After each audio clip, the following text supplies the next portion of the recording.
Почитувани гледачи, добро вечер. Уште едно издание на емисијата Проверитас платформа за борба за вистината. Во ова наше издание би сакал да ви најавам еден многу интересен гостин, човек кој што го познавам повеќе од 40 на години, препознатлив како во градот, така во нашата држава, а и надвор од нашата држава по една интересна работа која што прави. За него можам да кажам дека е доктор по науки за финансии и банкарство, дека е актуелен професор на еден универзитет, дека е еден од најпознатите ноќни волци во Република Македонија, еден од најдобрите експерти за јавен превоз, би рекол исто така, човек со свој став и без влакна на јазикот. Добро вечер за Ленин Јовановски. Добре деде. Добро вечер, добро ве најдов. Благодарам за најавата. Ништо не излажа. И е вистина, да, и ова е платформа за борба за вистината. Мене ми е многу драго што вечерва ќе разговараме на многу интересни теми. Ленин, секогаш побудуваш многу заинтересираност кај луѓето кога те следат на било кој медиум заради твоите искрени и отворени и пред се би рекол честни ставови, што денеска можеби и реткост во етерот некој така да говори. Хајде за почеток да проговориме малку за на неколку полесни летни теми. Она што мене секогаш ме импресионирало, секогаш ми оставувало посебен впечаток, иако не сум моторџија, е она кога ќе се појавите со ноќните волци на било кој настан, импозантно делувате многу организирано, представувате вака една групација која што би рекол за респект. Од каде љубовта, Ленин, за мотори? Зошто токму ете ова хоби го имаш одбрано во животот? Како се случи приказната со ноќни волци? Јас, например, еве да ти кажам, гресен на мојето семејство се сите моторџи, само јас не сум моторџи, ама се знам за моторите, што ги имам гледано. Добро, си сгрешила, можеби тоа ќе се поклопи со ова што ќе го кажам, што го кажувам секогаш кога говорам за пасијата кон моторите и не го сметам за хоби, тоа е веќе и на некој начин на живот, бидејќи влече со себе многу нешта кои што се поврзани со функционирањето, со носењето, со имиџот, со делувањето, со карактерот, а особено ако сте лидер или веќе сте член на една организирана група, како што се ноќни волци, која што ја направивме тука во Македонија, која што го смени генерално во пошироки размери, зборам, балкански концептот и размислувањето како моторџиите треба да делуваат, дека истите може да бидат општествено корисни, да бидат угледен пример за младите генерации, да го покажат својот хуман аспект и така натаму.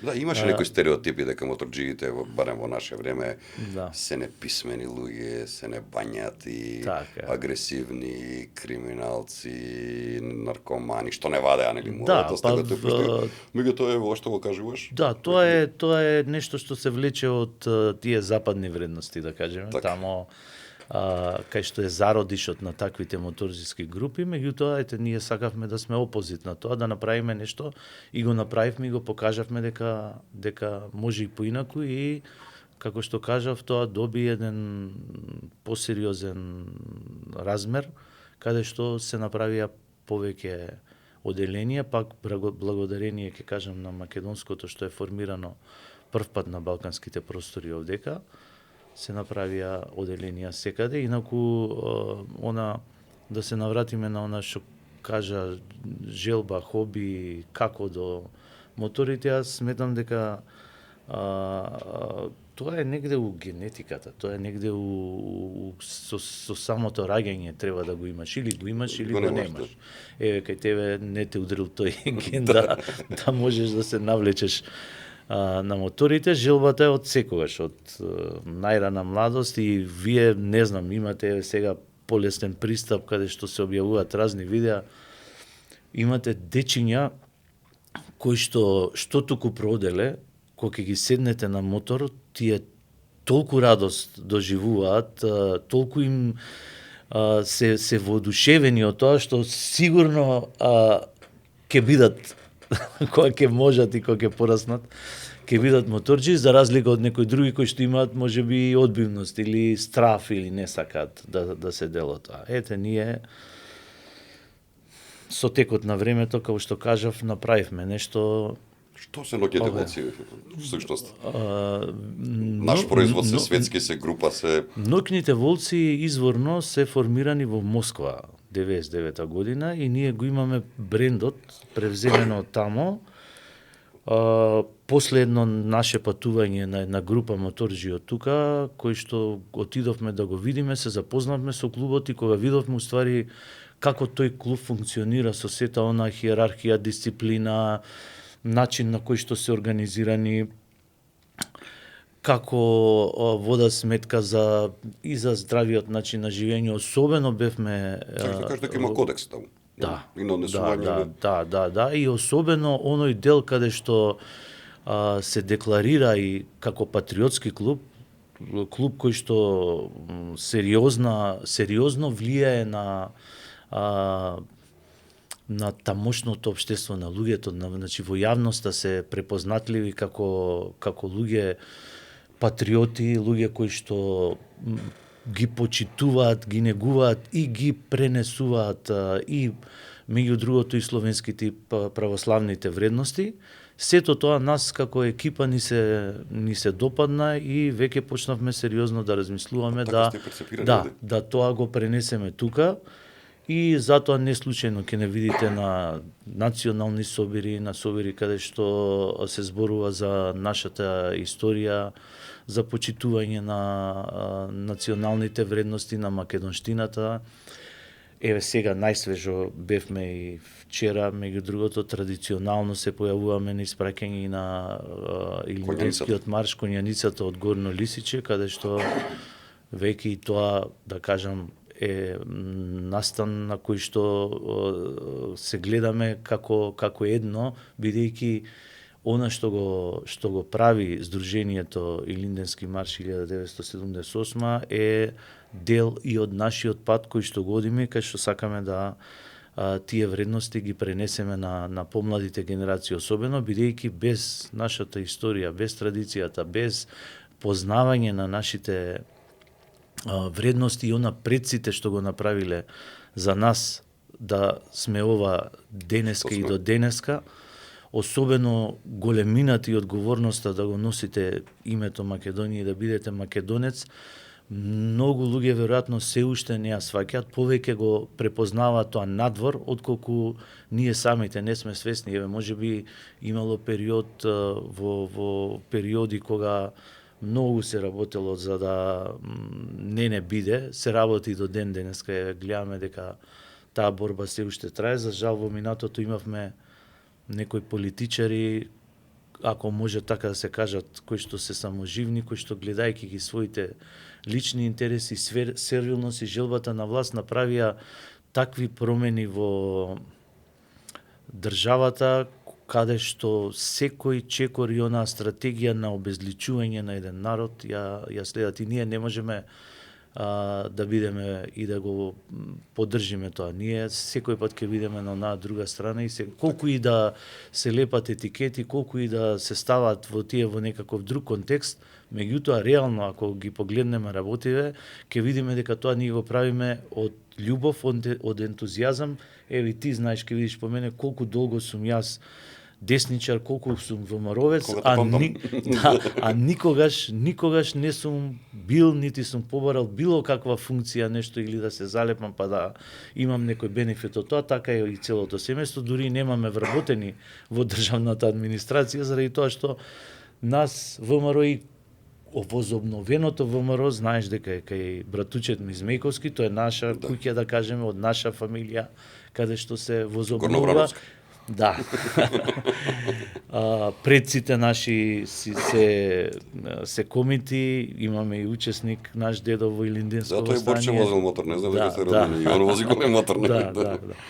Така да, многу нешта не поврзуваат кон тоа и одговорноста да продолжиме со така, таа традиција останува. Јас сум среќен што, еве, ние сите што сме поколенија и машки и женски ја држиме таа страна и не се откажуваме, дури од кога било и многу потешко и кога се правеле одредени проблеми и конструкции како што се прават и у поново време на малку побрутален начин, меѓутоа одолеваме на тоа и си остануваме на своето. Така, јас би рекол дека, еве да кажам со неколку збора да парафразирам, ноќните волци практично представуваат модерните витези и ритери во Македонија, бидејќи нели имате чест, кодекс, начин на однесување и си ја сакате татковината и наратот. Да, тоа е што го правеле не препознаваат како такви, еве и сам кажа кога ќе се појавиме како група на било кој настан веднаш ни приодеат луѓе кои што сакаат да се сликаат со нас, со кои што не поздравуваат, кои што ни даваат поддршка и кажуваат дека тоа што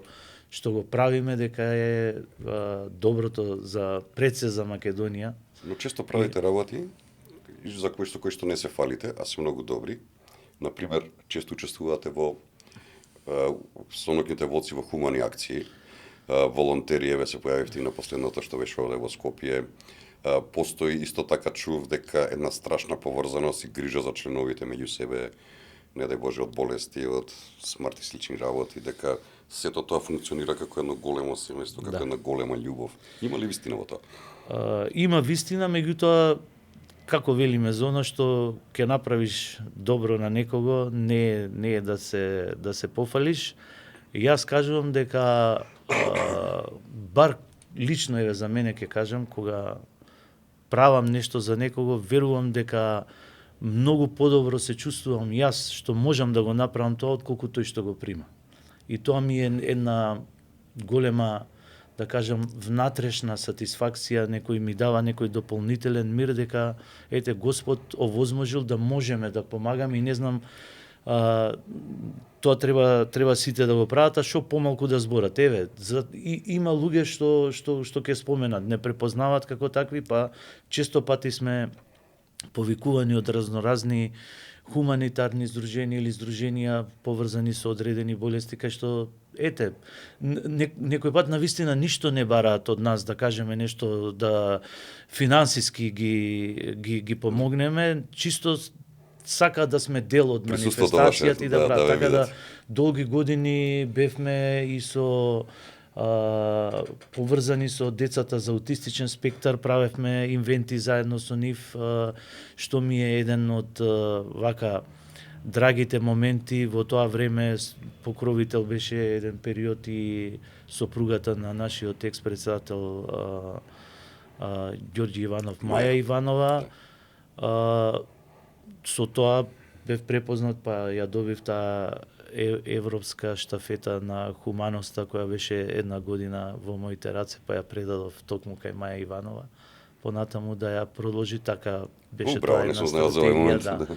Тоа се кажувам, некои работи кои што ве исполнуваат и знаете кога ќе направиш нешто, а да не ти се вреднува заради тоа што си добил одредена позиција. Не си ни, не знам, министер, не си ни некој директор на некој јавно големо предпријатие, нешто пошто луѓето ќе ти се залепат од некаков, да кажам, интерес или ќе те почитува заради функцијата, а не заради самиот себе си.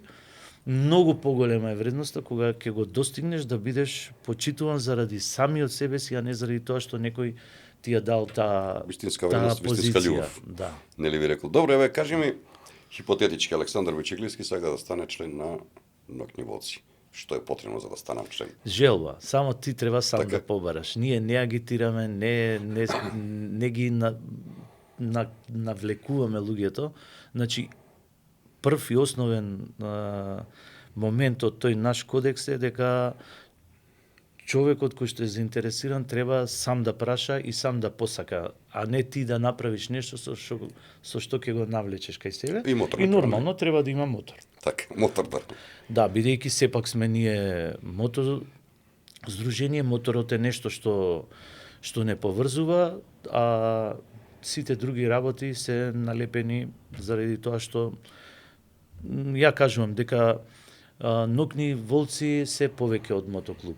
Не се само мотоклуб, меѓутоа моторите се нешто што е прво и основно, која што е првата врска помеѓу нас. Возењето мотор, дружењето преку моторите. Меѓутоа треба да се има квалитетен мотор, би рекол. Јас не се разбирам добро мотори за да се возат тие подолги дестинации, има некој, да, има некој стандард да не е помало од 500-600 кубика, за да може сепак да си присутен на тие патувања кај што нормално ќе го доживееш на вистинското братство, бидејќи на пат, знаеш како збореа порано старите, оди со некој подолго на одмор или негде, луѓе кои биле со години пријателство мислеле дека се пријатели, ќе отидат на одмор неколку дена и после тоа ќе се скараат после долги години. Така да има специфики, да. Ние сме на ниво на братство. Интересно. Те следев на социјални мрежи често пати твоите патувања, твоите наноќните волци, Перо Камиказа го следев, Јоган. Тебе често патувате, дури негде прочитав, мислам дека имаш извозено Road 66 во Америка целата до Калифорнија. На интересниот пат би рекол, нели, кој што го спомнуват. Тоа е. Кажи ми вака барем 2-3 најинтересни патувања што ти оставиле впечаток во твојот живот надвор од Македонија, поголеми. Сите се поголеми надвор од Македонија. Јас буквално имам цела Европа прегазено со 2 тркала, нема скоро сем Англија, држава каде што не ја имам поминато, меѓутоа има на континентот, на Америка, Route 66, што го сметам за еден моторџиски аджилак. Стелвио пас, искачувањето на 2760 метри надморска висина по серпентините со мотор, но тоа веќе па и оди како мотоалпинизам. Австралија постои нешто такво мотоалпинизам. Јас така го наредов. Браво, ама добро е мотоалпинизам, баш така ќе му дојде, да. Во Австралија имам возено во Сиднеј, во Перт, така во Голд Коуст, неколку градови така каде што имам тамо пријатели, па сум имал шанса и тамо да возам со мотор. Секако патувањата до Москва биле многу интересни, особено тој период кога уште патиштата, знаците по некои подземни кои што се сега во Европскава заедница беа многу комплицирани да се поминат и како патишти, како граници, и како полициски контроли, секакви гранични. 2015 зашто не те пуштија во Германија? Читав, се врати во Прага, германците не те пуштале да влезеш, имаше на таква работа колку што читав. Па имаше на тие патувања, се случува се и се што Севастопол, да се надоврзам, ќе го споменам, треба да го споменам, бидејќи неколку пати имам Калининград горе. Најдолгата релација што е од Скопје до Порто, преклони бевме Шпанија, Италија е извозена скоро цела, сега ги пратиме овие филмеве. Како што станеш, потешко е да се вози? Потешко е, да, во секој случај, да. И ментално и физички е многу потешко. Ако порано сум можел без проблем да поминам во еден ден 1200-300 километри, сега веќе ми представува тегова и ми бара организмот по брзи застанувања и нормално треба да се внимава на концентрацијата. Така. Тоа што се случи во Германија така беше бомбастични настрои имаше. Цел свет го пренесе, непожелен за германските власти, такви работи. Тоа беше еден политички чин на германската полиција, која што јас не бев уствари некој на кој што битен, да кажам, многу во таа работа. Порака се праќаше до претседателот Путин дека твоите луѓето со кои што си ти близок, нема да може да им дозволиме да направат. И тие си го направија своето, иако не беа во право, и го изгубија судскиот процес за многу брзо. И веќе за неколку дена јас добив извинување и дека можам повторно да патувам, меѓутоа спречен бев да присуствувам на големата прослава од големата победа на фашизмот. Во Берлин, така? Во Берлин, да. Таму се крена многу галама, кога тргнавме, бевме многу медиуми беа со нас и тие процениле тамо дека ако се појавам како говорник во Берлин, може да настанат одредени импликации, се немири поврсувале и така. политика, немало врска целата таа работа, ви реков. Да. Токму Уште една работа би те прашал поврзана со ноќните волци, тоа мене лично ме интересира, кога тргате вака, пример, возите за Шпанија, како се организирате, колкава ви е групата, 30, 40, 50 луѓе, како финансиски го покривате тоа, се помагате ли едни со други, живеете ли? Да, кога се однесува на ноќни волци, значи клубот прави напори да оние членови кои што не можат целосно да поднесат, да одреден дел го покрие клубот со солидарност од останатите членови или со клубската каса во која што собираме одредени членарини и од оние луѓе кои што нели не помагаат, сака да помогнат во тој дел, така да постои солидарност и во финансискиот дел и од поаѓањето до враќањето.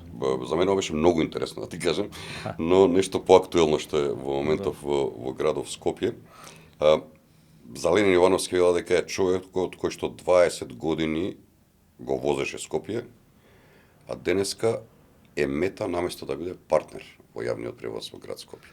Значи јас те памтам, мислам дека уште Ристопено беше градоначелник, кога се направи оној пробив прв пат покрај 99-та. Да, прв пат нели покрај државни јавни предпријатија да се појави и приватни автобуси да влезат во градот Скопје, да добијат линии, да се добие на квалитетна сериозност. Во моје време, например, кога беше само нели еден оператор со автобуси, постоеше само волја и на возачите и на сите тие доцни автобуси, па нели, и цените. Да, нема да возам и цените сите тие останати работи, Ленин направи храбар момент, влегува нели приватни автобуси во Скопје. Од каде приказната во тој период така да се влезе во нешто? Иако знаејќи дека се уште важеа стереотипите од претходниот систем, дека се што е приватно не е честно, нели е крадено и така натаму. Па види, појавата на приватните превозници во јавниот превоз има позитивна улога, сериозно во делот на дисциплинирање на во тогаш јавното предпријатие, еве сам ги кажа, веќе ги имаш ти како човек од градов констатирано тие работи, а и сите оние што ги користи услугите и направи една конкуренција, еден баланс, иако на почетокот, кога се појавуваат уште 90-тите години, тоа е хаотично и секој го прави тоа на некој свој начин и па се бркаат и текнува по партизанска како беше еден по друг автобуси во многу хаотичен начин на функционирање и тоа немаше некоја сериозна правна рамка се додека не се случи големиот штрајк кој што каде што јас влегов, тогаш бев како синдикалец и бев повикан да помогнам во реализација на штрајкот. Штрајкот беше направен заради тоа што се донесе одлука со која што требаше приватните превозници да се укинат. Меѓутоа така да не постојат бидејќи ги сметаа како непожелни, непотребни, дека го зимаат сериозен дел од колачот на ЈСП, дека неорганизирано возат секој како ќе му текне, како ќе се случи. И тогаш прв пат се случи по мене најголемиот организиран штрајк во Македонија од осамостојувањето, тоа е 99-та година, во времето кога Љупчо Георгиевски е премиер, а Ристо Пенов е на градската и нормално тука веќе имаше доста перипети, автобусите беа излезени на улица, беа блокирани улиците, меѓутоа заради посетата на тогашниот германски канцелар Герхард Шредер, преку ноќ се направи една полициска акција со возачи од ЈСП кај што се искршија вратите на автобусите преку ноќ,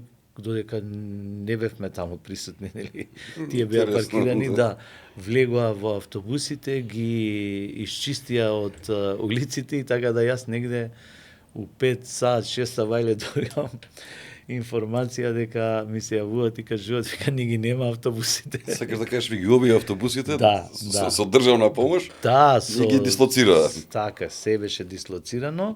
Меѓутоа сепак беа коректни, после тоа сета штета што беше направена, имавме право да ја побараме, да бидејќи го сметале тоа како пошто Шредер доаѓа за подршка на приватизацијата, овие ги укинуваат приватните превозници и така и беше една малку непријатна ситуација, комична, меѓутоа тоа доведе да седнеме на заедничка маса и јас и Пенов испреговаравме нешто, еден протокол околу кој што беше добра база и основа да од тука почне да биде да се уредува превозов колку толку, да биде подобар од она што беше претходно, па се ставија некакви рамки, некакви услови се воведоа, па после нели следеа и други работи, уредувања со правилници, со одлуки, со лиценци и така натаму. Имате соработка со услов,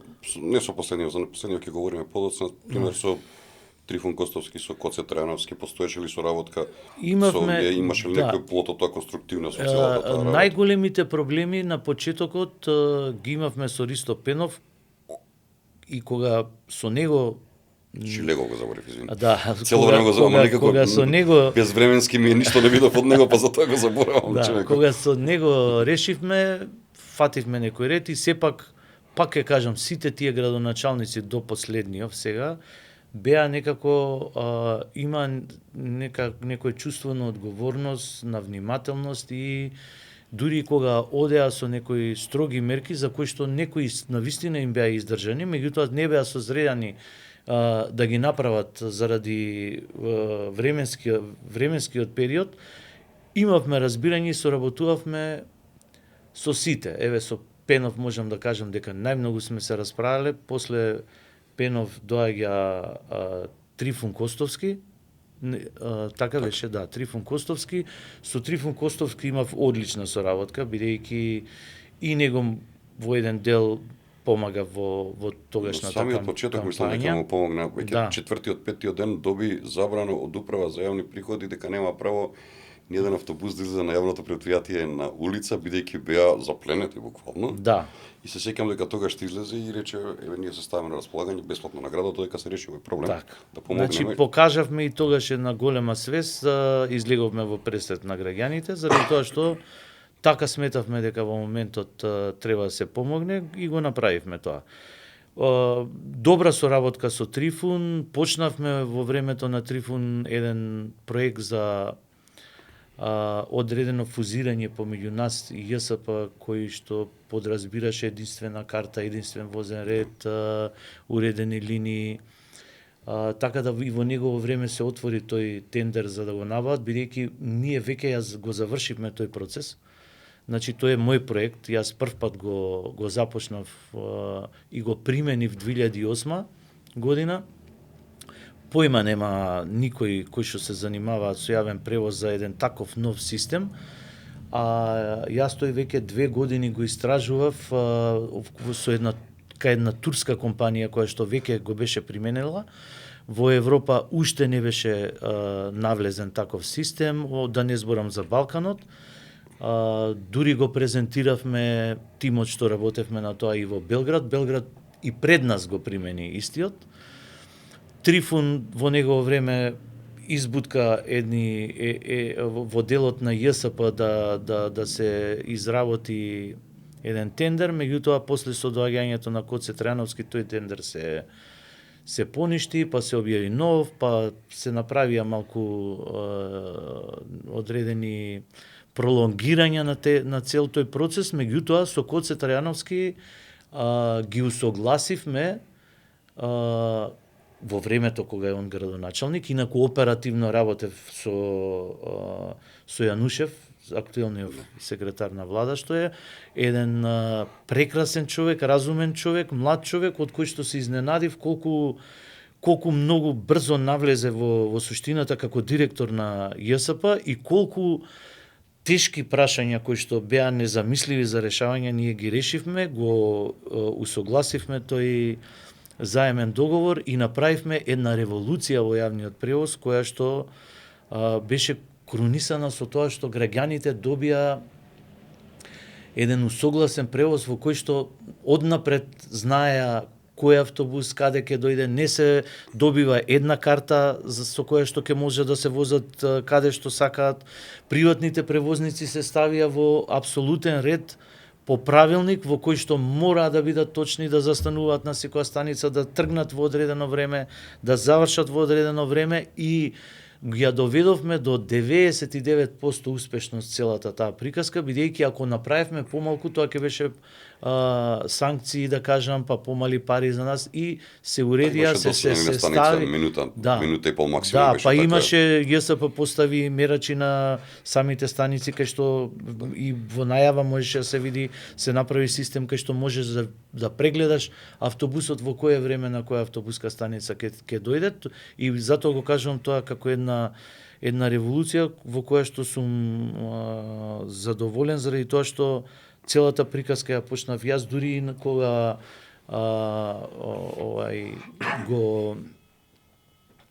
го бранев тој проект пред Сообраќајниот факултет, требаше нели да го оценат. Професорот кој што го почитувам најмногу, Крстановски, кој што е легенда за јавниот превоз и е доктор на науки, потоа има во Америка докторирано и е најпочитуван, да кажам, во тој дел. Само кажа Ленин, ние ќе те изслушаме и ако те прашаме нешто ќе биде од радозналост, а не како професори. Така да среќен сум што се случи тоа. Конечно и приватните превозници добија еден систем во кој што, иако на почетокот им беше неприфатлив и сметаа дека ќе биде лош, реалноста покажа нешто сосема друго и профункционира и во времето на, кажав, на Коце Трајановски, он веќе кога се зафати во вториот мандат посериозно околу јавниот превоз, го направивме да биде максимално добар според условите кои што се обнови возниот парк и така натаму. После доаѓа Шилегов. Шилегов е еден човек кој што еднаш на почетокот се сретнавме и кога имавме состанок така со јас со мојот тим, и тој со неговиот повеќе си играше некоја игрица на телефонот. Не е викна на отварање на 57-ница дека поминува да, Триговски. Не, со него за жал после тоа не се случи ни една официјална средба, правеа одредени грешки, особено тешко го поминавме и стварно многу лошо и по граѓаните и по нас. Периодот короната кога беше многу незрели, несоодветни одлуки се носеа, колку и да сакаат да го копираат некои одлуки што ги има донесено од другите градови, меѓутоа овдека беа на многу лош начин применувани и многу падна квалитетот на превозот, присутноста на возилата. Од една страна го намалија правото да во еден автобус, нели, да е со 50% капацитет, да не е со 100, од друга страна направија мерка да ги намалат линиите. Значи да ја намалат фреквенцијата на автобусите, што е тотално идиотизам, нелогично, за разлика од другиве држави кои што применија таков метод. Меѓутоа дури вклучува приколици автобуси, кои за да можат поразредени да се внатре, меѓутоа да го зголемија фреквенцијата и капацитетите. Кај нас се направи едното и другото кој што нема. И тоа не кеше да го разбере и едва и чекав да му заврши мандатот, сметајќи дека во еден со еден нов градоначалник имаме многу поголемо разбирање и како што тој токму сега да те прашам, ние значи легитимно прашање на сите овде што живееме во градот Скопје дека сте направиле добар градски превоз во време на Трајановски, нели? Малце паднал во време на Шилего заради некои глупи одлуки. Да. Кои што ги чухме, но еве што се случува денес во овој момент, зашто е толку колабриран јавниот превоз во Скопје? За жал од непрофесионалност, негрижа и или не знам како да го кажам, не сакам да употребам сега некој медицински термин, збор како можете вие да на Патолошки на би рекол, нели, да, пат, на медицински сограѓаните, на сограѓаните да им правите таква пакост и да воопшто не чувствувате дека имате одговорност и грижа за тоа и цело време да ви е некој друг крив, тоа не може да го сватам, особено не од личност која што лично сум ја поддржал за избор на градоначалник, кој што сум правил се, сум пишувал за превозот, сум и доставувал идеи за превозот, значи вака кога сме седеле, сме разговарале, ме пленила со тоа што го зборувала, ама веројатно не го мислела. И сега Тоа е една дефиниција за неа. Таа мене ми кажа тогаш дека таа поема нема од превозот, што и нормално е. Ајде, нели верувавме дека барем ќе знае нешто да менаџира. Ама ние гласачите, кои ќе видевме на телевизија градоначалничката и до неа Ленин, и кога говореа за јавен превоз, веќе беше друга приказната. Ленин беше гарантот дека ќе биде сето тоа добро. Така е. Јас знаеш дека покасно се извинив заради тоа што сгрешив во проценката. Кој ги дигна тензиите прв? Ти или Арсовски? Не. Види, немаше воопшто. Пошто во медиумите беше прикажано како една кавга опасна. Тоа се случи некако преку ноќ. Инаку да се навратам, значи таа викаше дека јас не се разбирам, ти си тој што го разбира превозот. Дури и со тој првиот директор со кој што го назначи, сме познаници, да не кажам пријатели, се договаравме заедно тоа како се треба да функционира и претходно, и таа рече: ти што ќе кажеш, бидејќи ти си стручен, ти ќе ја тераш таа работа, јас нема да се мешам ништо во тоа. И мене тоа ми треба, јас сакам својата стручност, искуство да го пренесам, кое што веќе патем, ти рече 25 години, ако земеме дека е од почетоците се крај на 99-та година. И така и почнавме.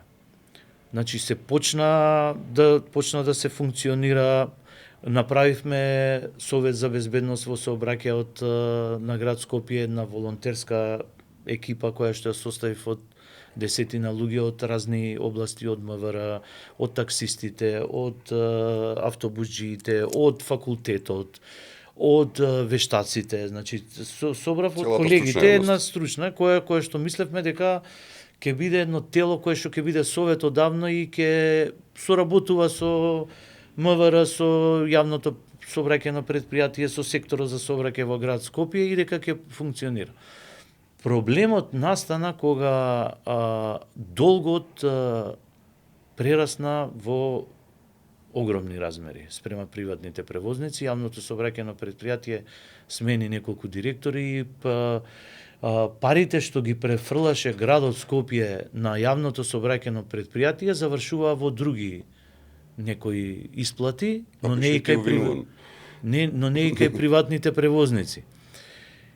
И негде скоро 90 Колку време не плаќаше? Многу, јас знаат превознициве кај мене, Слобода превоз се задолжуваше пред банките за да може да го издржи одреден период. Имаш сума од прилика колку отплика долгот е сумата колку Да, ти 90 милиони. Само на Слобода превоз. Плюс на Мак Експрес беше негде тие беа околу, мислам дека околу една третина, што е огромна сума на пари. Превознициве дојдоа до момент, јас се исцрпив пред банките, не можев веќе да се задолжувам. Некои 4 месеци немаше фактурите стоја неисплатени, нешто чат-пат се плаќаше повремено, што апсолутно не беше доволно. Почнаа да не исплаќаат плати, гориво да не им даваат веќе пумпите и неколку пати се обидував тоа да го објаснам, ме препраќаше после кај секретарот Зоран Григоров. Што беше целта? Што мислеше да достигне со тоа? Не знам, значи се гледа, нели? Не може да, значи не знам, и на последниот состанок кај што бевме со секретарот на градот, јас ги молев само за 5 милиони денари, замислете на толкав долг. Просиш за парите кои што ти следуваат и кои што нели нормално правиш се за да функционира јавниот превоз и понатаму. Значи се трудиш. Јас бев помеѓу превозниците и помеѓу градоначалничката и сакав да направам одреден баланс и цела моја, да кажам, менаџерска способност, целото моje искуство го внесов и бев 24/7 со проблемите со кои што се соочувавме да решаваме. Значи не можеше нигде да се мрдне, притисоци од една страна од превозниците, притисоци од друга страна од градот и проблемот со ЈСП што парите не ги исплаќаат тамо кај што треба. И на овој напар, се што направи ти се заблагодари онак. И последното што го зборевме, немаме ништо, нема да ви ги исплатиме парите и тоа е тоа. Дури малку, знаеш, онака дрскост од страна на секретарот, што јас... Без образложение, немаме пари, нема да ги исплатиме, така вика. Како ќе возиме, викам, ние без пари, парите ќе ги бараме. И после тоа се повлековме со приватните превозници, се одлучија донесо одлука за штрајк. Јас секако како нивни представник, предводник морав да го предводам тој штрајк. Доби критики, обвинувања од страна на градоначелничката се случи, после тоа како се случи сега, тоа ќе кажам. Значи на првата пресконференција кај што ние заедно со и другото предпријатие Мак Експрес ја одржавме за да го обзнаниме проблемот и да направиме еден медиски притисок за целава работа, бев многу внимателен од тие причини што нели имавме добри односи, добро функциониравме, да кажам, може слободно дека имавме со градоначелничката и некој пријателски однос веќе воспоставено, добра комуникација и јас сакав нејзина таа пресконференција и така направив да некако ја изолирам од проблемот, да не ја посочам како виновник, дека има и други, можеби некакви околности, треба да имаме разбирање, меѓутоа сакаме да се освестат и овие од јавното собраќајно предпријатие и владата актуелна, која што велеше дека и должи, не знам, 8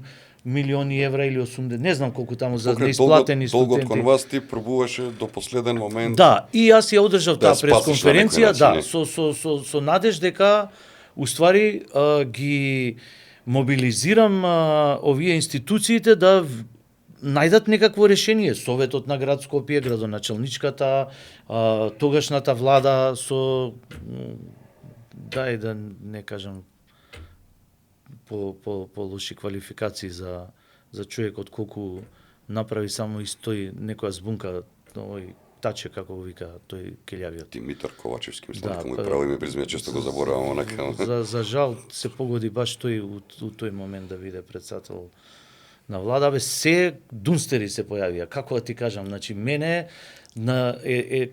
се квалификуван човек си, разумен, градски човек кој што ти работи мозокот 100 на сат да решаваш и наеднаш се соочуваш со луѓе кои што се тикви тешки кои што немаат појма и не знам како стигнале до тие позиции. Се разочарав, што да ти кажам. Како викаат Ленин, една будала што може да расипе 100 паметни може да поправи. И дојде до ситуација, значи немаш да ги победиш будалите, не се симнаш на нивно ниво и подобро е да се тргнеш од таа ситуација за да видиш ако останеш нормален. Ако останеш со нив ќе треба да правиш. И сега после тоа следниот ден излага следниот или ден-два после тоа излага Данела на пресконференција, инаку знаеш дека немаше нигде, не се комуницираше многу со нејзи, избегаваше медиуми до пред скоро.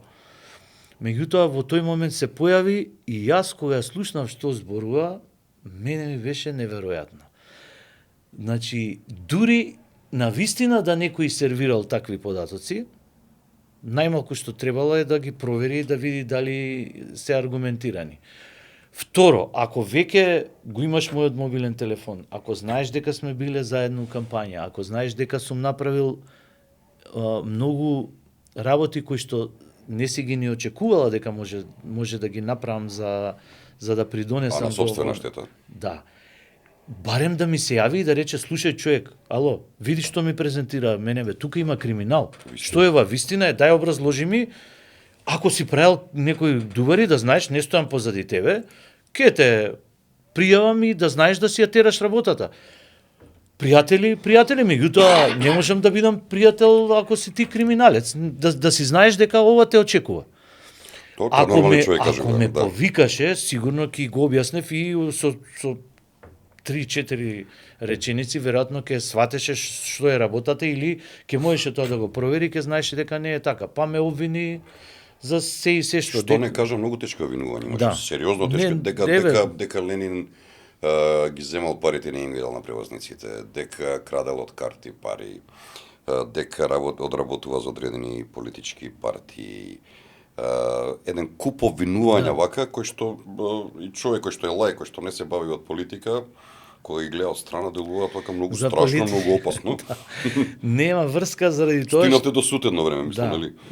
не, вака едно по едно. Значи, прво, мене некој да ме натера да направам некој лоша акција заради некакви интереси политички, партиски, прво никој не ме задолжил со такво нешто, ниту ми дал нешто, ни позиција, ни пари, ни нешто, и да ми даде нема да го прифатам. Значи, 58 години имам сега, тогаш исто бе веќе зрел човек.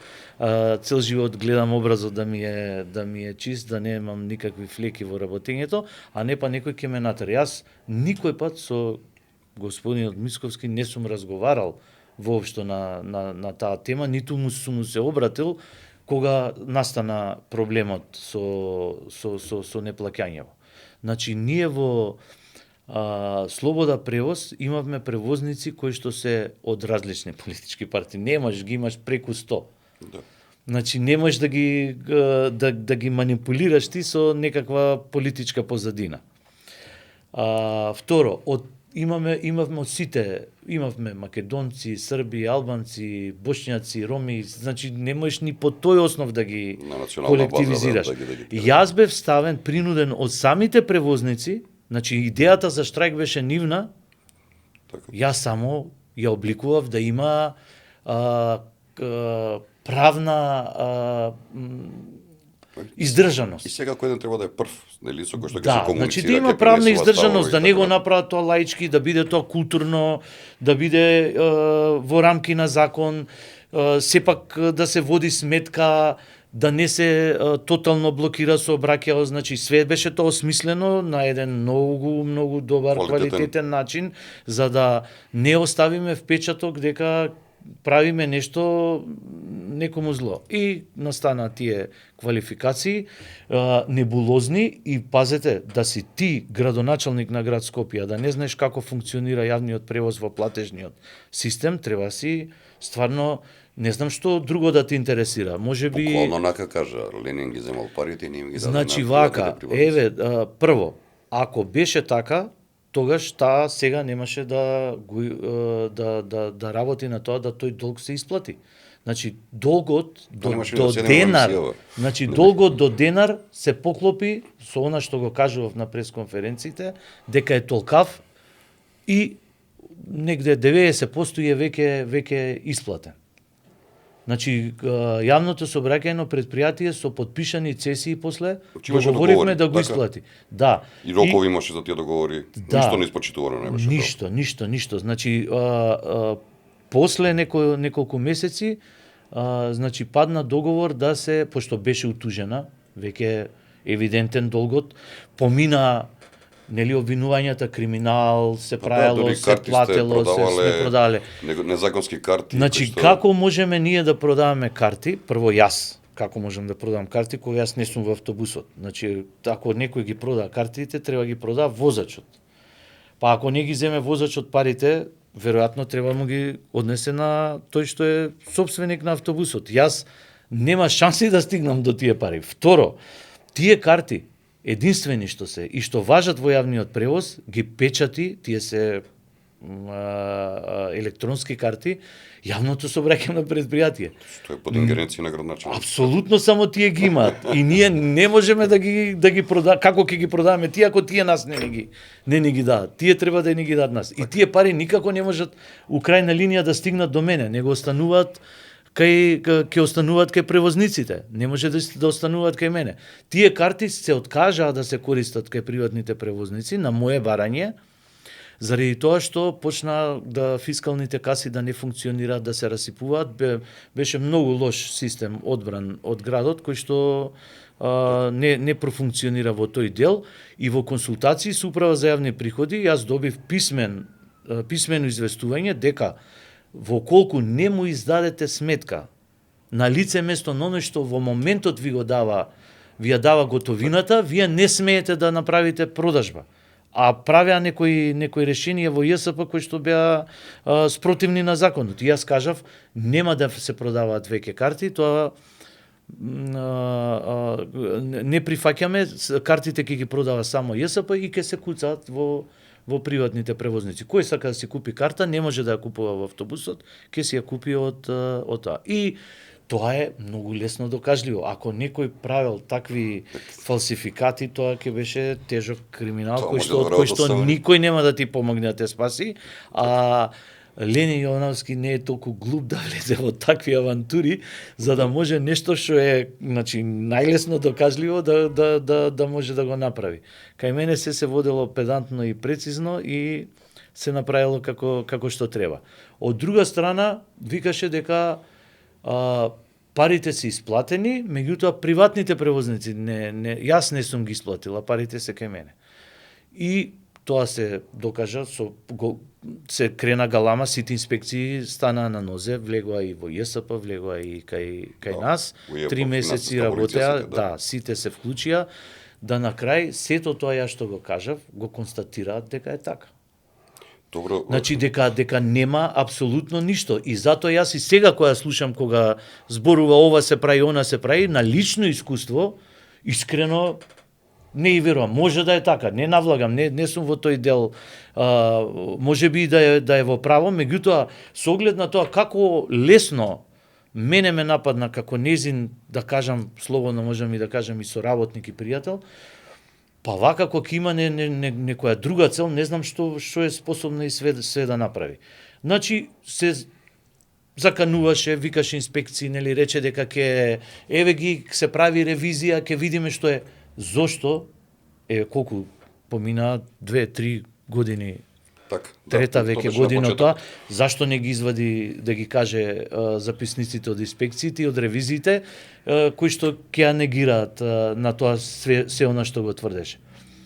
Јас тотално слобода превоз беше чиста во таа работа, се докажа долгот кол кафе. 3 тужби има за долгот, во кој што судот има позитивни пресуди донесено. Да. Има првостепено се завршени, сега се на апелации, има една приватна тужба од мене за клевета, која што е во тек, меѓутоа тамо тоа малку идат подолго процесите. Дел од парите се исплатија некој месец подоцна кога се виде дека јавниот превоз не може да функционира без приватните превозници, дека мора да се обезбедат средства за да се платат, па се подпишаат цесии, па се објави нов оглас на кој што исто направи криминал и тоа не знам зашто никој не посегнува, гледам дека јас го имам спомнато, не знам дали подопрен глас ќе прават. Каков криминал конкретно? Има, конкретно ќе го спомнам. Од овде ќе на допрен глас од институција. Да, нека иде на допрен. Според одлуката и според правилникот, значи не може, ако еднаш ви се раскине договорот од град Скопје, не смеете 2 години како фирма да конкурирате и да добиете повторно право да вршите јавен превоз. 2 фирми под притисок се Слобода превоз и една е на братот на тој синдикалецот исто што беше фронтмен на Кемо Мурич, кој што брат му ни крив ни должен настрада, пошто негова беше фирмата, меѓутоа таа инсистирала нашите фирми да не се појават и ние нормално се повлековме во интерес да не патат сите превозници, нека возат, нека го направат. Меѓутоа таа го прекрши бидејќи тие фирми имаа сите склучен договор со градот Скопје. И таа го раскина тој договор.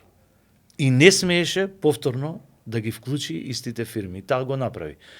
Има уште други допрен глас има и други некои елементи кои што се треба малку повеќе посветеност за да се разберат, кои што јас ги знам, меѓутоа ако има потреба, може, нека се отворат тетратките, нека се отворат Ќе се отворат секако. одлуките да се видат и ќе се видат кој и зошто го направила тоа. Зошто? Со кој интерес направи да градот остане со месеци без комплетен јавен превоз, за да повторно го направи истото и продолжи. Нели викаше сме возеле стари автобуси, под истите услови, истиот тендер, без ни една точка и запирка, повторно го објави, на кој што влегоа истите превозници кои што беа и пред тоа, само го немаше Ленин Јовановски и брат му на Кема Мурич во целата приказка, како незин каприц, еве, не сакам тие луѓе да бидат тука, и тоа однесување како да е нејзино лично или приватна своина го направи. Јас не кев да се замарам воопшто, си се повлеков, ми се симна еден терет, и знаете она кај што нема, кај што јас веќе кога ги нарушив односите со нејзе, јас сватив дека нема што да барам во јавниот превоз. За разлика од неа, како она што вика сега, еве, она се појавува и вика: не, јас сум добра, јас супер знам се, меѓутоа мене ми прави ВМРО ми е крив, СДС ми е крив, Советот ми е крив, не ми дава поддршка, не ме поддржува. Па жено, ако тебе како градоначалник не те поддржуваат тие што треба да те поддржат, 100 пати да си управо, излези, кажи: слушајте граѓани, јас со овие луѓе безобразни не можам да работам.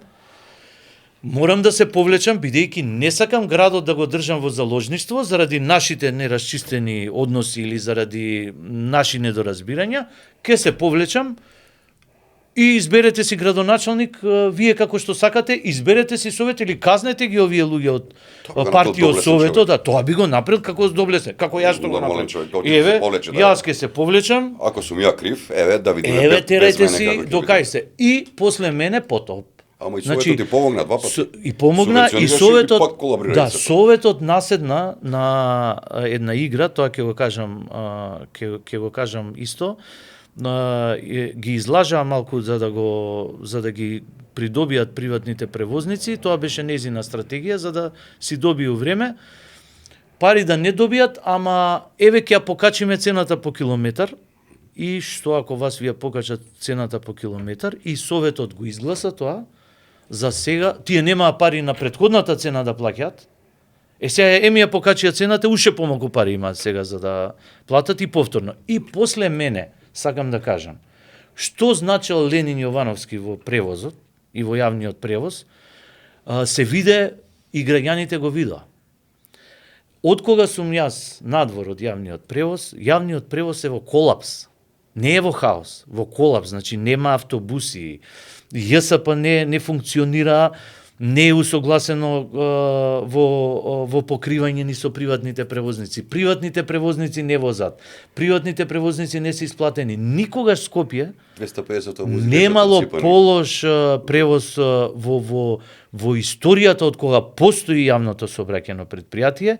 Вакво нешто не му се случило. Не знам зашо сега, например, Данела, кога луѓето чекаа на автобуските станици, да идеше со мобилен телефон, да ги слика 1-200 луѓе како се мрзнат на автобуските станици и да покажува дека автобусите не доаѓаат на време и дека некој е крив заради тоа за да се превземе нешто.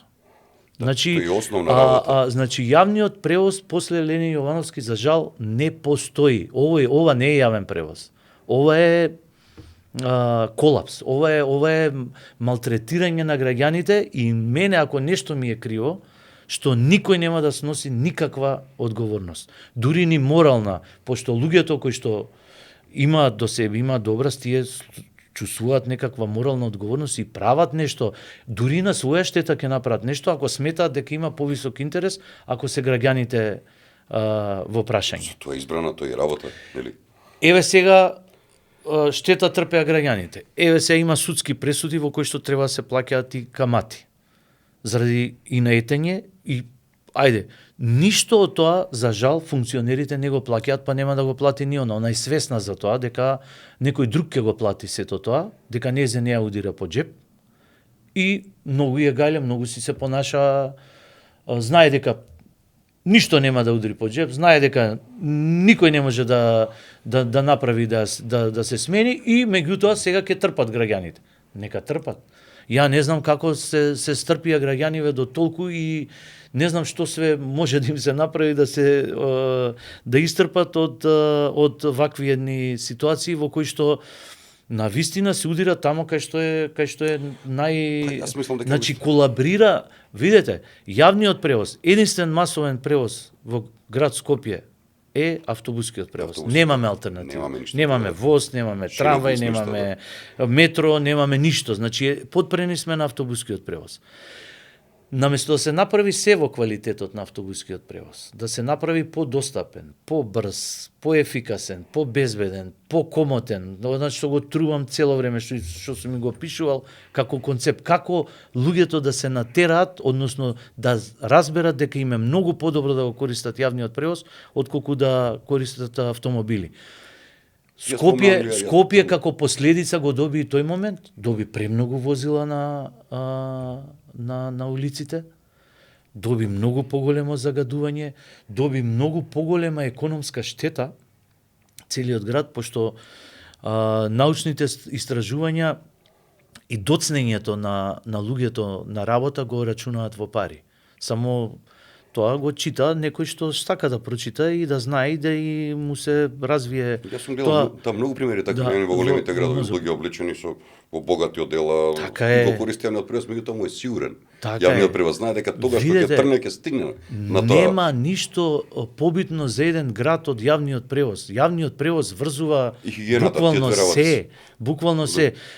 Имам право да зборам и за хигиената како човек од градот Скопје, меѓутоа сепак се задржувам на она што професионално сум го работел и сум бил вклучен, иначе исто така би рекол да си правеше фотографии, да се снимаше пред полните контейнери и да бараше некој да одговара за тој смрад и таа грда слика што може и до ден денес некаде да се забележи. Јас пак кажувам, тоа е еден проблем кој што во секој случај не може да е причина и да е еден човек виновен. Меѓутоа, одговорноста како прв човек на градот, како викаме татко, мајка на градот, е она заслужено и како маќја ја препознават, как ти да не направиш, мора да најдеш решение. Мора да најдеш по цена да те кошта на функцијата. Не знам како може да седиш на функција во која што јавните предпријатија не ти функционираат, а ти не си способен да го решиш тоа. Не си способен или едноставно ако веќе друг ти е крив, не ти дозволува, значи и тоа е неспособност. Да. Значи јас ако не сум толку горделив и ако немам осет и да речам ја ќе си правам што сакам, нормално е дека некој ќе ме поддржува тоа. Ќе ме или поддржува или не поддржува. Јас сум сведок кај што учествував на некои седници на советот, уште кога бев вклучен и кај што советниците ја молеа буквално, дајте бе, бараш пари, дајте, кажете кај ги трошите тие пари. Знаеш дека целиот управен одбор во ЈСП е изолиран, дека нема никакво влијание, ништо не може да направи, дека нема право на никакви достапни податоци. Знаеш дека управниот одбор на ЈСП никакви. Значи нема, советниците не ги добиваат. Поставуваат прашања на кои што не се. Ја прашуваат, ти пуштивме толку пари, кажи. Кај се парите? Како се потрошени? Зашто приватните превозници не се исплатени? Кај одат тие пари? Ништо, никој што, значи едно арогантно, едно дрско однесување, едно несвојствено за жена. Па и за човек. И за човек. Да, верувам ќе има одговорност за таа работа. Јас би сакала да те прашам нешто вака, ајде, тоа е страшно што го збориме, тешко го доживувам. Види, јас тешко го доживувам, бе, јас сум скопјанец. Јас знаеш што и нези го кажав уште пред за време на кампањата. И викам Данела, јас немам потреба од некакви финанси или реализиран човек сум. Учен сум направил многу работи. Јас ке работам пробоно. Значи мене само сакам да направам нешто, да бидам дел од тоа што ќе се направи за Скопје, пошто јас сум скопјанец. Скопјанец сум по сите по ДНК, дебармалец. И сакам нешто кој ќе се зборите, еве во овој проект или во учествуваше Ленин Јовановски и тоа го направи. Значи се ќе направам, не барам функција, не барам пари, што сакате повеќе? Ви се нудам цело знаење да го поклонам на градот Скопје заради тоа што си го сметам за свој. Тоа е исто како на собствено дете, која не му наплаќате за тоа што го работите, а го губите и времето и сакате да направите добар човек од него. Исто така, меѓутоа не ги сакаат таквите луѓе, бе. Таквите луѓе не ги сакаат. Значи едноставно, ако си стручен, ако си паметен, ако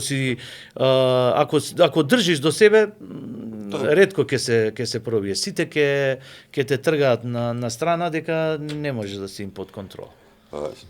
И уште многу жар говориш за превозот. Многу ми е битен, 25 години подарив на таа тема. Што е еднината на јавниот превоз? Дали ќе имаме нов градоначалник секако во Скопје, може да ја поправи оваа ситуација? Како ти го замислуваш? Јавниот превоз во Скопје, како треба да изгледа?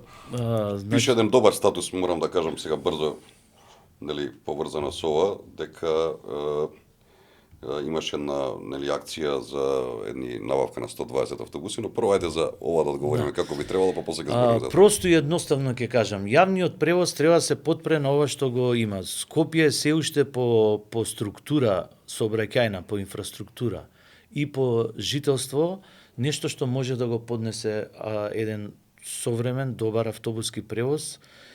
Сега има многу поевтини решенија кои што нудат удобност и превоз како во метро, а се надземја. Значи, далеку поевтини од метро, далеку поевтини од трамвај, и доколку еден таков систем во Скопје, за кој што јас сум го разработил и имам представа како тоа треба да изгледа, и тоа со податоци, со суми истражувано, се е направено, да може да се примени. Трамвајот во Скопје, што повторно се спомнува, лично од секоја сум викал дека е некоја амбиција на секој градоначалник, од секојаш, дури од дете кога бев, имаше троли и трафи една идеја да се воведе трамвај, и секој градоначалник што ќе дојде почнува со таа идеја и се прават огромни проекти, и многу проекти се направени и пари се дадени, а трамвај никогаш не е реализиран. И ја тврдам, колку и да има некој желба да организира и да направи трамвај во Македонија, во Скопје, нема да го направи заради тоа што Скопје не може да поднесе градежни активности за правење трамвај. Трамвајот е како второ застарена, најстар начин на превоз. Автобускиот превоз се појавува како многу поефикасен, попрактичен, помобилен, поевтин, и го надминува трамвајот, и сега ние треба да се враќаме назад. Значи, во една добра комбинација да се направи она така наречено надземно метро, автобуси кои што се исто на гумени тркала, мислам тоа е метро на гумени тркала, кои што многу поевтино и многу поефикасно ќе му го дадат на граѓанинот она што го очекува. Приоритет на лента, со приоритет на семафоризацијата и со точни времења автобусот, ако треба во толку минути да е на таа станица, да биде на таа станица, бидејќи ништо друго нема да му смета. И сега замислете вие, некој да ви го понуди тоа и да ви каже дека вие од Ѓорче Петров ќе тргнете во, не знам, 12:00 и вие сте сигурни дека некаде на рекорд ќе се симнете во 12:20, еве нека и 30. Не зборам за некоја. Меѓутоа сте сигурни дека во тоа време тој автобус ќе стигне таму. Додека возилата ќе си чекаат. Истанбул има добро имплементирано. Значи, јасно, ама многу градови тоа го прават. Значи, во градовите се ограничува брзината на возилата. Се прават мерки максимално да ти го влоши односот, да ти го влоши чувството ако си во кола. Да не помислуваш ако немаш изричита причина да возиш кола. Имаме градови кај што е ограничена брзината на 30 на сат. И така треба во Скопје, во секој кола еден човек внатре. Па тоа сакам, ама види, за да можеш прво, ние да не идеме од наопачки сега. Да. За да можеш тоа да го направиш и да ја ограничиш брзината и да ги, да кажам, на некој начин малтретираш оние кои што се одлучиле коли да возат, треба да го направиш јавниот превоз многу по-комотен, по-брз, по-ефикасен, по-доверлив. повеќе желба да имам да се возам. Да, секој пат и што викаш, човек ќе си отиде да комотене, да има доволно простор, па тие се, да кажам, еве за овие што зборам, што ги викаме трамваи на гумени тркала, тоа се композиции исто што може да одат по 3-4 вагони, да кажам, односно автобуси споени еден со друг, кои што ќе овозможат апсолутна комоција и апсолутна безбедност. Значи, удобноста, тамо немате кочење, тресење, како што имате во овие автобуси сега што се. Тоа се толку изработени до тоа совршенство, тоа се електрични возови или како има повеќе начини на кои што се ословуваат, меѓутоа тоа е тоа што јас сметам на Скопје му требаат на влезовите во Скопје, кај што овие што живеат надвор, работат во Скопје, ќе си имаат катни гаражи кај што ќе си ги остават возилата, ќе немаат право да влагаат во градот Скопје, а тамо ќе ги чека или такси, или јавен превоз, или точак, или тротинет, да си одберат со што сакаат понатаму, од тамо да продолжат да се движат во градот Скопје.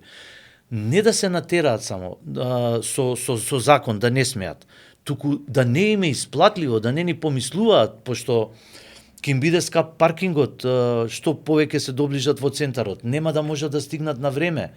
Меѓутоа, овие, затоа викам тие 3 урбани слоја што ги кажуваат во нашава струка, да се усогласат кај што е моторизираниот сообраќај, јавниот превоз, кај што се овие сообраќај од активен сообраќај што се вика на сопствен погон, на физички, значи тоа е активниот сообраќај каде што ќе можат со точаци, со скейтборди, со тротинети, со било што да се возат. Пешаците се исто тука, кај што ќе имаме една усогласеност на сите формати, кај што ќе се обезбеди таа инфраструктура.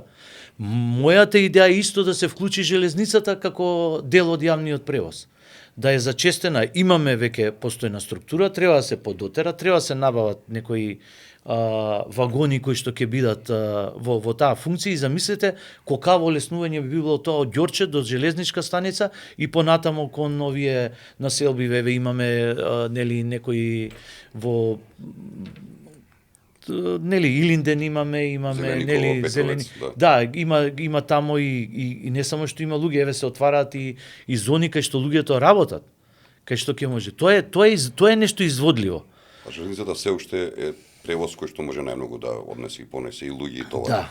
Да, точно. И затоа дури може да се направи и еден тамо по периферен обрач, да се најде траса која што може да се направи не од северната, кај што постои, и од другава страна, дури тука и постои некоја инфраструктура која што е покриена, заборавена, можеби нешто и ќе може да се искористи, меѓутоа вие да чепкате сега да правите трамвај со градежни работи на сред Партизанска, кој ќе го поднесе, кој граѓан, види кога се прави некој проект, многу елементи се гледаат претходно. Што постигнуваш и каква штета правиш, и се е тоа пресметано во пари. Од бучавост, од застој во сообраќајот, од загаденост, од малтретирање на луѓето кои што треба да барат обиколници за да стигнат до местото кај што се. Не се зборува само за цената која што треба да ја платиш за некој да ти го направи тоа. Еве, у Скопје живееме. Една сообраќајка ќе се случи на Партизанска, цело Скопје е блокирано. Кај Стоковна Дошке падне па блокирано. Се е блокирано. А замисли ти една градежна механизација да се поставува сега трамвај. Па која е алтернативата ако се затвори одреден дел? Каде ќе одат луѓето? Па не знам, или да се преселат додека не го завршат цел тој проект. Јас зошто бев толку против она што го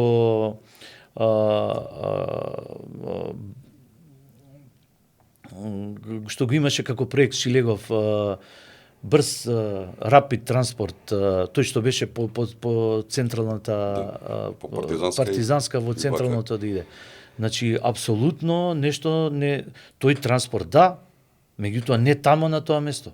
На десната лента ќе си го преместиш и се ти е решено. Зашто Ебе, средината? подостапно, побезбедно за луѓето од тротоар ќе се качуваат во автобус, десната лента и само треба веќе сообраќајната сигнализација да се подеси за да може тоа возило да си поминува како што треба. Има решение. Не сум го измислил ова јас. Значи јас истражувам, јас читам. Јас гледам како тоа го решиле, гледам најкарактеристични се и најсовремени решенија имаат кинезите. Тие знаеш дека го имаат секогаш проблема за како ќе транспортираат толку многу луѓе во одредена зона. И тие се брилијантни во изнаоѓање на тие решенија. И јас сум од тие истражувања сум пронаšал еден концепт кој што сметам дека граѓаните на Скопје ќе бидат презадоволни доколку се примени. И не само граѓаните, многу ќе се олесни во инфраструктурата, пошто кај нас струката што кажува? Ние ги следиме тие процеси. Вика, заборавете веќе да правите патишта за да ги зголемите приемот на капацитетот на возила. Колку повеќе патишта правите, толку повеќе возила ќе ви се појават. Така, да. Значи правете нешто друго. Забавете го тој систем. Не правете автопати во урбаните средини. Значи престанете со тоа, правете добар јавен превоз. Тоа е решението. Колку патишта на 3, 4, 5, па во Москва 6 ленти има, 8 ленти има, преполни се. Значи се движат Колку правиш толку возила, така. Значи колку правиш тие ќе си значи има возила. Колку како стомакот. Да. Колку ќе си го прошириш, толку храна ќе ти баре и ти само ќе го полниш, ќе се шириш, а ќе се разболеш од тоа. Така, приказна што ми раскажа, ја имав целата веќе во мојата глава и изгледа многу интересно. Што мислиш, дали новиот градоначелник, кој да биде, мислам дека ќе биде Орце Георгиевски според анкетите, има сила ова да го реши? Постои ли капацитет да се направи тоа, да речеме, хипотетички одиме Орце Георгиевски и да Јас верувам дека ќе биде заради тоа што ја има поддршката, прво има поддршката од најголемата политичка партија, што е многу битно. Ова друго веќе не знам, не можам да ни изборам дали се веќе способни и малку да се приближат и да се смета за некаква конкуренција. Значи неспорно дека ќе биде. Јас Орце лично не го познавам многу блиску, сме се гледале на настани, сме се поздравувале. Меѓутоа, нескромно да кажам пак, да повторам нешто за себе, јас себе си се сметам за неприкосновен во делот на јавниот превоз и единствен сум кој што 25 години се посветил исклучиво на тоа и раководел, управувал со јавниот превоз. И се сметам дека можам да допринесам и дека пак ќе кажам, на било кој начин да бидам консултиран, да бидам вклучен, да помогнам без функција, без некои финансиски надоместоци, ако имаат потреба да ме повика, значи јас сум тука на располагање да стоам, да помогнам за Скопје, за скопјани, да направиме некое подобро решение, бидејќи искрено ако на овие теми можам да дебатирам и да седнам со било кого и со 10 луѓе да имам спаринг, сметам дека не може да ме совладаат. Значи, кога поаѓаш од една таква позиција, мислам дека знаеш што, веќе 58 години и се сметам дека е штета да не бидам употребен во нешто што можам да бидам искористен за нешто што е, така да, ако сметаат, ако проценат дека Орце и нормално тимот што ќе го води, дека бар нека пробаат за почеток да проба. Јас почнав нешто со Данела, имам прекрасни решенија, значи кои што се напишани. Јас тогаш на Данела ги направив, не знам дали се сеќаш, добив на подарок, имаше едни стикови со амблемот на ВМРО, овие што се мемориски. Картички, да. Да, кај што се, да, за меморија. И пошто нели она беше поддржана како кандидат на ВМРО, поддржана од ВМРО, баш на тоа и го снимив цел материјал што го имав спремано, проектирано, студирано, направено, све и го дадов. Меѓутоа, за жал, веројатно, не знам, може си стои како привезок во таштата. Ако имаш тој материјал, чуваш, секако Норце ќе му треба. Чувам секако, да, јас сум тука, треба само малку, знаеш, јас малку добро ми дојде, некој пат викаат луѓе колку некој сака зло да ти направи, ќе ти направи добро. Јас искрено, од кога се тргнав од јавниот превоз во тој контекст каков што беше, 2 години веќе сум многу олабавен, порелаксиран и го најдов мирот. Значи, повеќе си се посветив на некои други работи, еве споменати, се посветив малку и на науката, еве сум сега и професор на факултет. Влегов во некои порелаксирани, помирни води во кои што се одрази, кои што видоа бенефит не само јас и семејството и пријателиве. И затоа викам, знаете како што е Господ, никој не е. Да. Кога ќе мисли некој дека ќе ти направи лошо или дека ќе те елиминира, практично си го видел доброто. Во тој момент можда тешко ти паѓа, меѓутоа сега гледано од оваа дистанца, јас сметам дека сепак можеби помина времето кај што таа енергија најчесто ја трошев и на некои можеби не толку суштински работи, решававме некои банални работи наместо да се занимаваме со луѓето на Марс се качи ја прават ќе прават тамо населби. Ние уште тука со приземни работи се расправаме и со ова што го гледам, што му се случува на градот Скопје и овие некои активности што ги гледам од градоначалничката и се тоа нешто споредно што се случува, знаеш, може само тешко да ти паѓа, не можеме да правиме сеир од тие работи, треба малку посериозно да ги сватиме. Меѓутоа, јас сметам дека, јас за Шилегов мислев дека ќе биде окарактеризиран за најлош градоначалник, меѓутоа јас кажувам, овој мандат што му се случи на Скопје е полошо и од поплавата, и од земјотресот, и од било кој цунами. Значи, јас сметам дека конечно некој треба да се запраши и да се направат тие закони конечно некако да не може да добивам да вакво изживување на ваква широка маса на луѓе да основните она што значи превоз, она што значи хигиена, да не можете да си ги остварите заради тоа што некој си влегол у некаков конфликт, дали сам со себе, дали со другите и со ова и упорно сака да си го истера тоа. А гледаш кога сака нешто да се направи, се прави. Сега она еве сака да направи нешто, трча прави. Зошто тоа не го направи и за јавниот превоз и за за сметот во Скопје? Го објасни, помина скоро 90 на вака минути со тебе во еден здив. Беше прекрасно задоволството да те слуша човек. Мене ми останува да ти заблагодарам пред се од срце што беше наш гостин овде во студиото, направивме навистина убав муабет. Би сакал да ти посекам исто така успех и тебе и во сите работи кои што ги работиш и како професор и како дел од ноќните волци и како човек кој што се грижи за јавниот превоз во Скопје.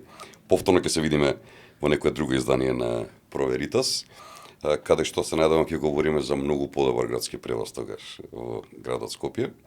А на вас, почитувани гледачи, ви останува да ви заблагодарам што бевте и денеска со нас во ова издание на емисијата Проверитас. Не заборавајте да не следите на сите социјални мрежи, да стиснете subscribe и да станете учесник во сето она што се вика платформа за борба за вистината Проверитас.